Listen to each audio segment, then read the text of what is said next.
Good morning and welcome back to Miniature Monday here on Gaming with ADHD, where today we're going to take a quick look at the miniatures from the Blood and Plunder starter set. Now, if you're unaware, I am currently doing a live build, paint, hobby assembly of the Blood and Plunder starter set. And this is the first set of miniatures that I was able to complete from that. So, I just wanted to take a few minutes, show you the miniatures in their assembled form, and give you my thoughts about the build process and,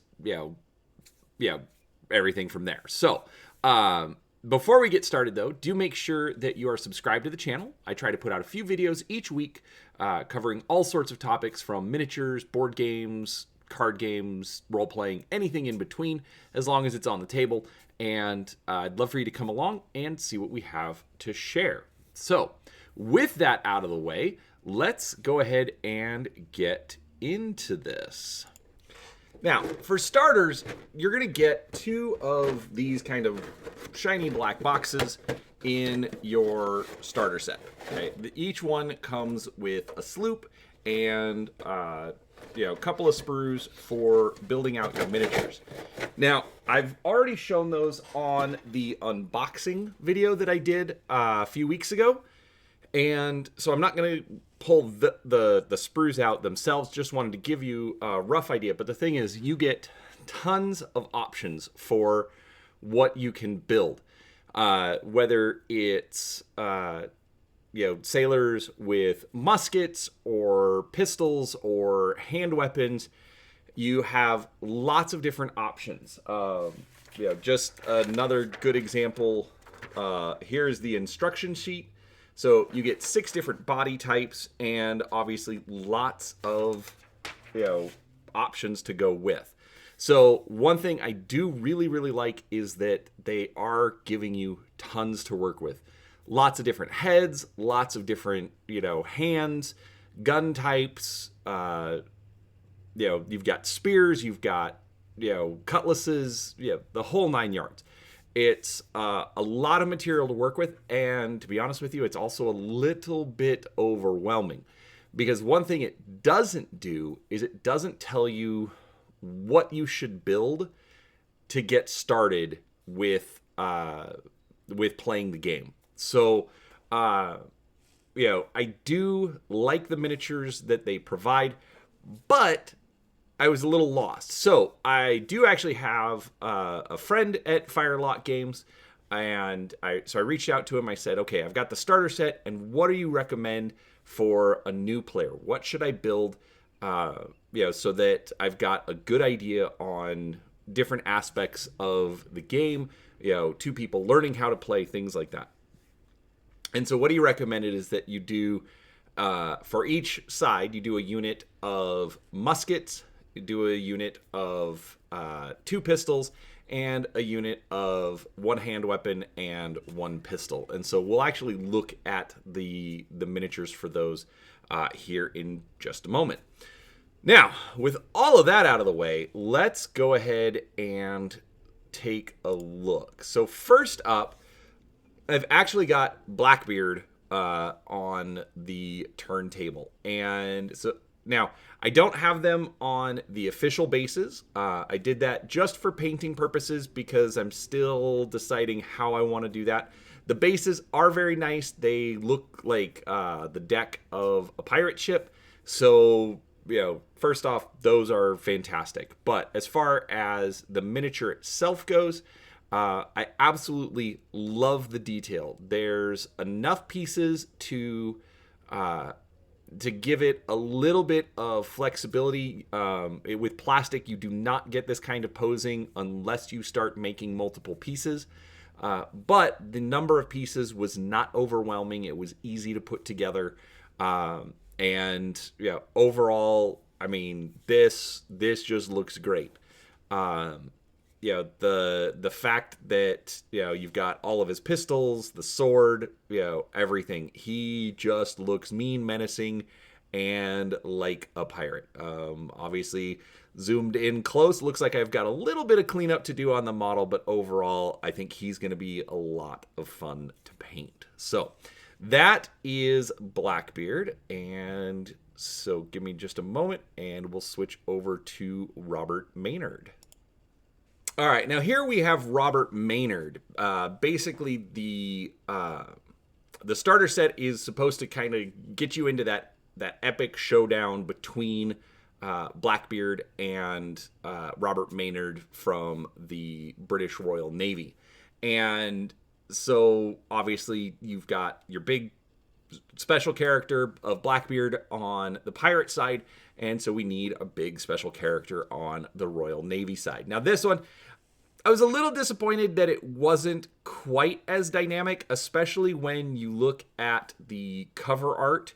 Of course, in the cover art, Maynard is sort of in kind of like a crouching, retreating phase, so not necessarily as dynamic for the miniature. But this one does seem a little stiff. But overall, it's really good. One thing I will point out is that the faces on all of these models are absolutely fantastic, especially for being done in plastic in a multi-part kit.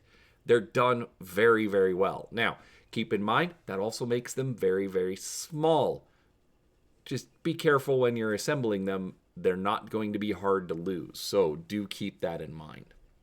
But other than that, went together very easily, looks good, and I'm excited to get him to the paint table. So that is Robert Maynard.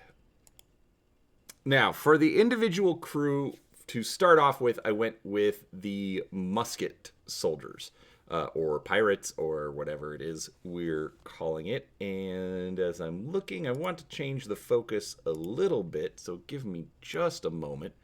But while I'm doing that, I will tell you that overall, I struggled a little bit with these, besides needing to know what to build. The models themselves, they don't really tell you what, pieces you're supposed to put with each other. So it's good to have some flexibility, but I think I may have, made some mistakes as far as like body types. But even then, like the guy we have in front right now, I think he ends up being a little bit more dynamic, although it will look a little strange. I had this guy with the rifle over his shoulder, and then the pistol in his hand. Some of these, it's the way that the glue dried, I might have missed some of it. One downside to these models is they're just flat joins. Okay, so there's no keying, there's no pegs. They are just flat to flat, glue it, wait for it to hold. I would actually highly recommend that you use model cement on these figures as opposed to super glue. These were actually assembled with super glue, so that's partly how I know. But overall, I think they look pretty good. So, all right, and give me just a moment. All right, next up we have our pistols and hand weapons. Now, as you can see, there is a lot of variety. Now, there's a single sprue for the miniatures. Let me rephrase that. There's one style of sprue, and you get 2 copies of it. So you have 2 copies of each body type, and basically 2 of everything that comes on the sprues.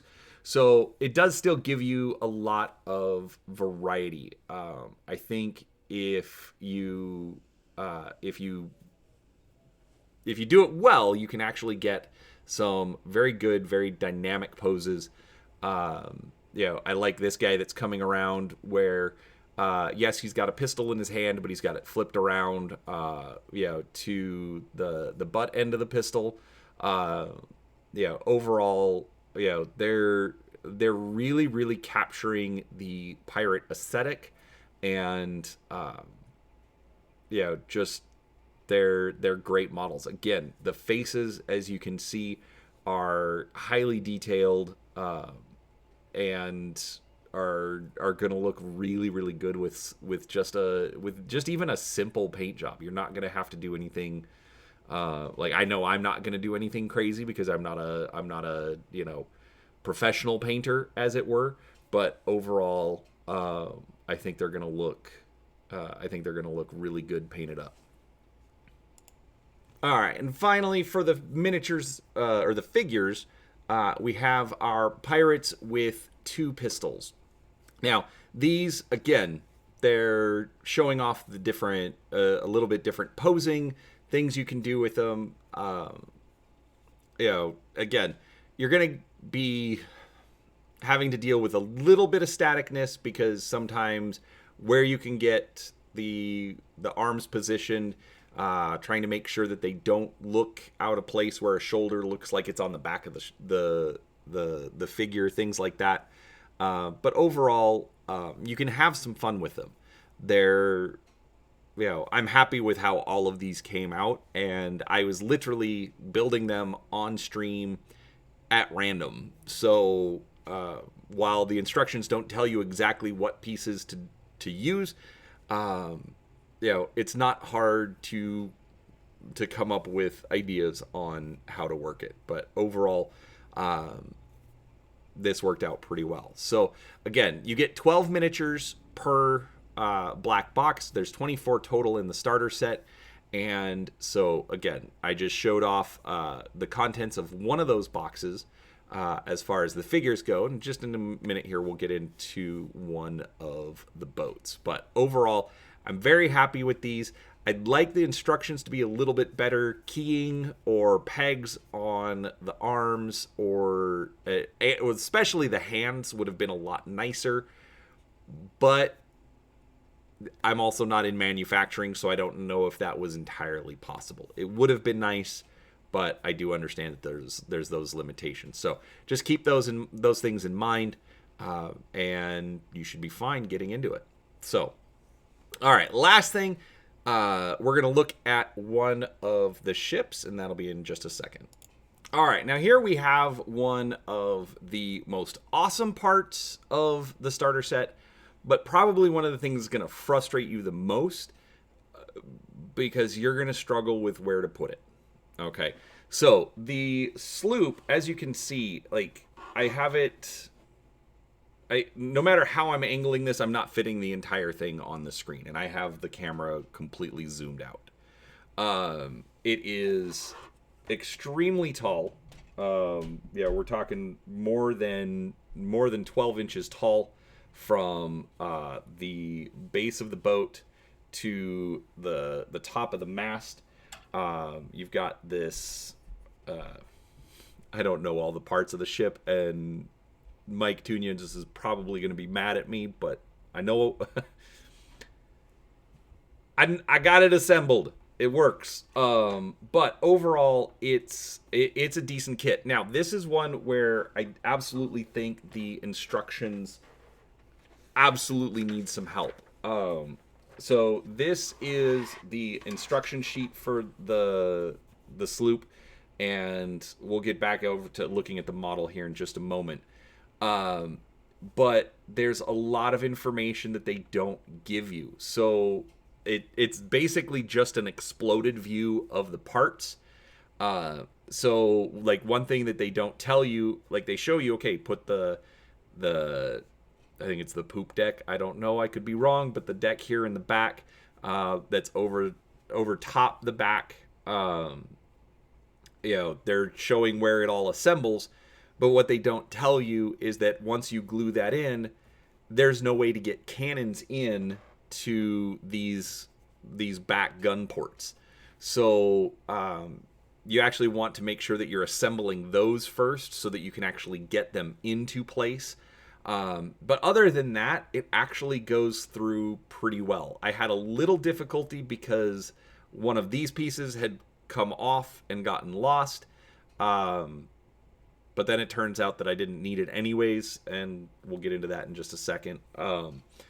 But overall, it actually went together very well. The actual detail on the ship is fantastic. You can see all of the wood grain in the decking, the detail on the I don't think it's a window, but this little covering to the area below. You've got a handle for I think it's the tiller for the I can't remember any nautical terms at this point.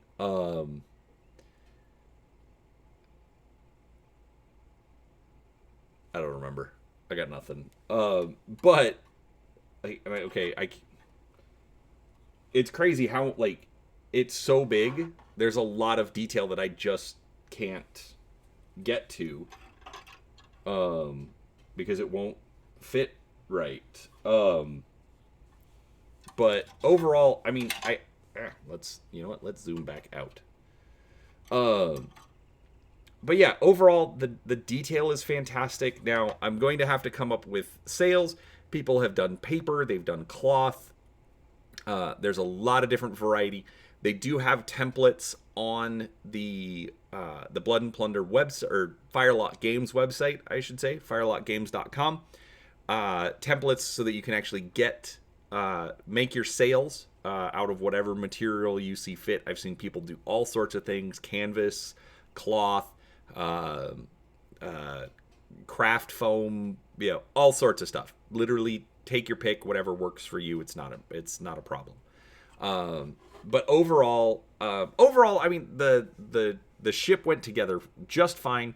It was actually a lot of fun to be able to do. I am glad that I did it off stream, because I'm gonna do one on a future stream, and I know what mistakes I made, so there's that. So instructions could be a little bit better, but overall, it's not a whole lot to complain about, and regardless, they're gonna look great. Biggest complaint I would have is that I literally don't know where I'm going to store it. I have seen people do some interesting thing with magnets for the mass, but some of us aren't that talented or patient, so I didn't do that. But I'll figure it out. They'll get it on a shelf somewhere. But regardless, that's going to be your biggest problem, is where do you store the pirate ships? Because they're not going back in the box. But other than that, overall, I absolutely loved building these models. They are a really good kit. The game's really good as well, although I'm still digging into the rules on that.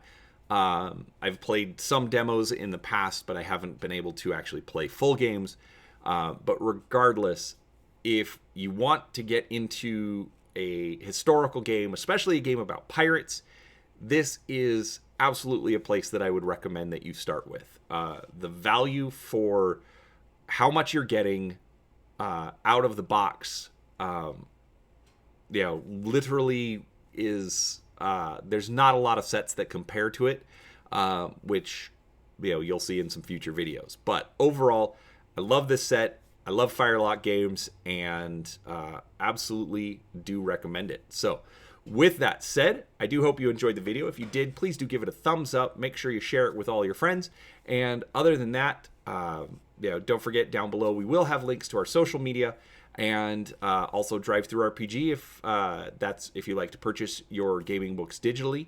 I know that Firelock Games is available there as well, so it does give a little bit of a kickback to the channel if you use that. So with that said, thank you so much for watching. I do appreciate your time, and we'll talk to you next time.